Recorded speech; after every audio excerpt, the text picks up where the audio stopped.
On parle de qualité au travail.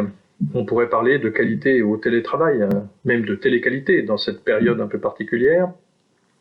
En effet, après les quelques jours extrêmement rapides d'adaptabilité, de flexibilité de nos clients des grands corporates à passer dans un mode de travail à distance de manière généralisée, on constate une amélioration très sensible de la qualité du travail.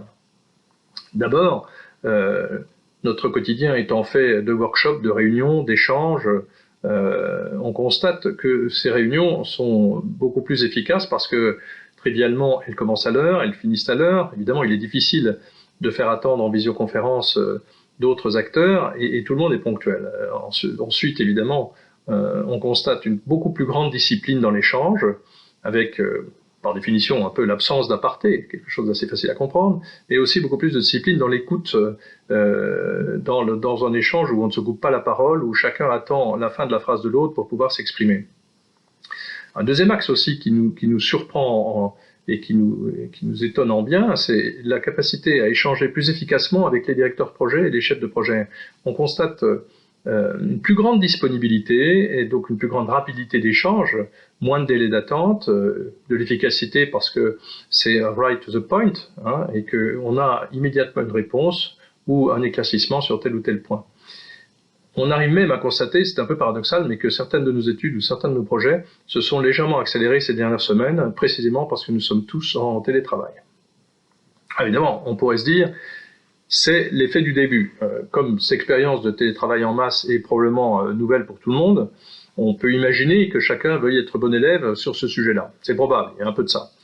Mais pas uniquement. Je pense qu'il y a deux phénomènes qui sont tout de même intéressants. C'est que le premier, encore une fois, chacun voulant montrer qu'il est bon élève, chacun s'exprime avec un véritable engagement, une sorte d'honneur, une sorte de fierté à être un bon élève et à faire de la belle ouvrage, comme on dit, faire en sorte que, évidemment, tout le monde arrive au mieux à être irréprochable de ce pourquoi il est attendu.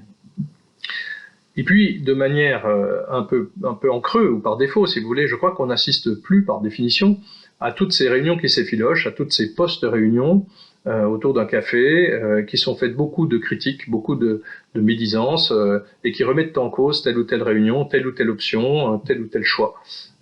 Et cette absence d'aller-retour qu'on constatait auparavant sur beaucoup de nos réunions dans les projets ou dans les études, fait que l'émission, chez nous, avance beaucoup plus simplement et beaucoup plus efficacement. Donc ça, c'est un point qui est à souligner, qui est très fort, même s'il est en creux. Alors, la question du jour d'après, est-ce qu'on va garder cette qualité d'exercice du métier dans les jours d'après? Est-ce qu'on pourra refaire des workshops sans être critique, sans se couper la parole, sans faire d'aparté, etc. Non, probablement qu'on redeviendra tous comme avant. Comme dit le conte, nous reviendrons tous citrouilles, nous aussi du reste.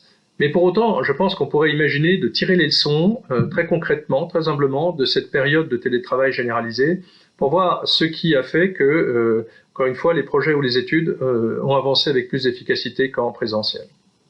Et chez Akéance, en tout cas, nous allons profiter, dès que nous pourrons, pour tirer profit de cette période en réunissant l'ensemble des collaborateurs et en essayant d'identifier les 10 commandements du télétravail, ce qu'on pourrait déjà appeler les 10 télécommandements de cette période particulière.